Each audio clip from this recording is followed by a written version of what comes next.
Hello বন্ধুরা, আমি আজকে বানাবো শুক্তো। শুক্তো বানানোর জন্য দেখো আমি সব সবজি কেটে নিয়েছি। এখন আমি তেলে বড়িটা ভেজে নিচ্ছি লাল লাল করে। এবার উচ্ছেটা লাল লাল করে ভেজে নেব। দেখো উচ্ছেটা ভালো করে ভেজে নিয়েছি। এবার আমি ভেজে নেব বেগুন। বেগুন ভেজে নেব, বেগুনটা দিয়ে দিয়েছি।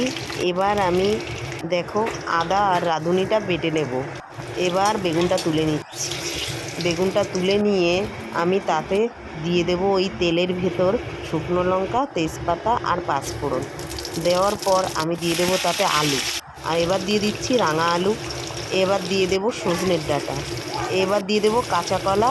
তারপর দিয়ে দেব ঝিঙে। এই সব সবজিগুলো ভালো করে মিশিয়ে নেব। মিশিয়ে নেওয়ার পর একটা ঢাকনা দিয়ে চাপা দিয়ে দিচ্ছি। এবার আমি পেস্টটা বানিয়ে নিয়েছি। এবার ঢাকনাটা খুলে দেখছি আমার সবজিটা সব সেদ্ধ হলো কি না। হ্যাঁ বন্ধুরা, সেদ্ধ হয়ে গেছে। এবার আমি দিয়ে দিলাম আদা আর রাঁধুনির পেস্টটা।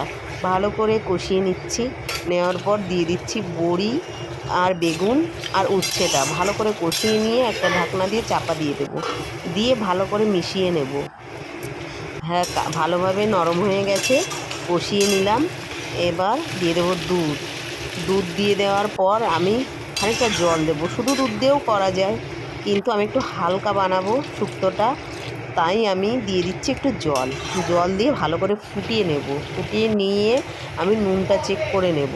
ভালো করে ফুটে গেল, এবার নুনটা চেক করে দেখো আমি নামিয়ে নিলাম।